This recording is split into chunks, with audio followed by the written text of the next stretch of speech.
We're talking about tankless water heaters. Should you get one for your RV or not? Now, there's pros and cons to most things in life. And one of the things that we've realized for us, there's a lot more pros than cons for the tankless water heater. We've been full-time RVing for 5 years. In 4 of the years, we've had a tankless water heater, so we know a thing or two about it. The first pro is pretty obvious. You have unlimited hot water. The main difference is when you're using an on-demand, it's exactly what it sounds like. It's on-demand. As much or as little hot water as you need, you can have. With a traditional water heater, it's just like in a house with a water heater. You have a certain amount of water that's heated up, and if your demand for hot water exceeds the amount of hot water that's in the tank, you're gonna run into some issues. The first pro really doesn't have to do with me, but my wife. I take pretty quick showers. She takes 45-minute showers. It just blows my mind. But with the on-demand water heater, there's no issue. I mean, she can go in there and take a hot bath. She can take a long shower, whatever.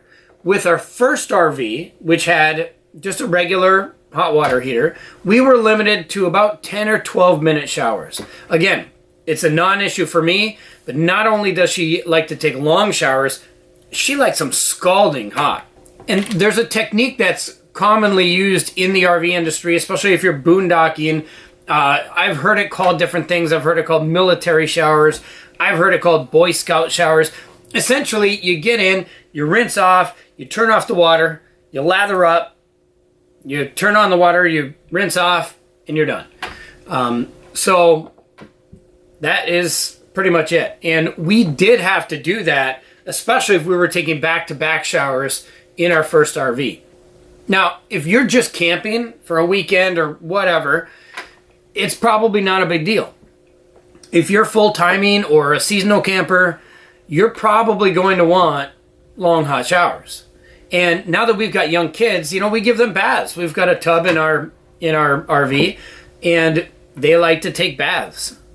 Those aren't cold. So the on-demand water heaters really came in handy for us having the little ones. Another pro is there's no recovery time.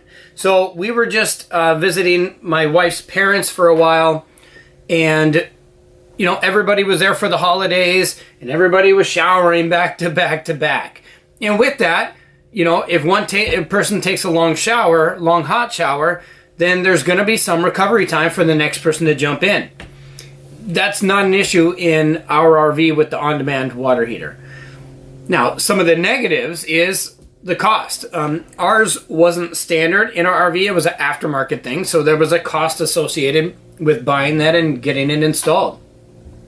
The second thing is we've heard, now this isn't an issue for us, but we've heard people say that it uses more propane. And of course it does, but we fill our propane so rarely, we haven't noticed an increase. I mean, it's a non-issue for us. One thing that could be a negative is if you're boondocking. So you're out in the middle of nowhere and you're trying to conserve water as much as possible because you don't have hookups. There is a little bit of a delay. Now, we talked about that military shower. There's a little bit of a delay from when you turn it on for it to heat up to the level that you want. Now, the delay we're talking is, 10 seconds maybe, but still, you're using water that if you're trying to conserve and you're off the grid for 2 weeks, you're going to use up more water. That's for sure. One thing that could be a positive or a negative is you can preset the temperature outside of the shower. So, for example, if you like the temperature at 106 degrees, you can set the temperature and then get in and crank it to the hot, and it's going to be that exact same temperature on the same settings every single time.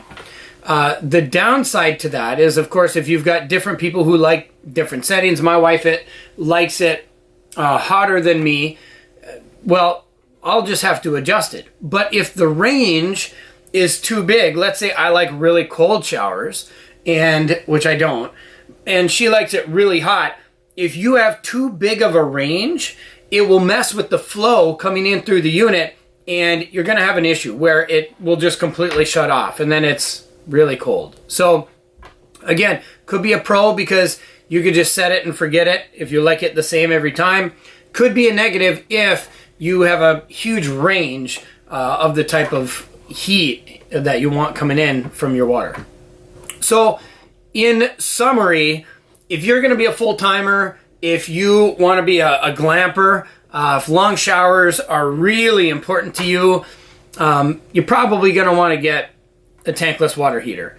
If you're going to be a weekend warrior, or just go out with your family a couple times a year on vacation, just the regular water heater is going to be perfectly fine for you. And again, they're great. It just, if you're like my wife who likes 45-minute showers, you're not going to have that. And that's okay.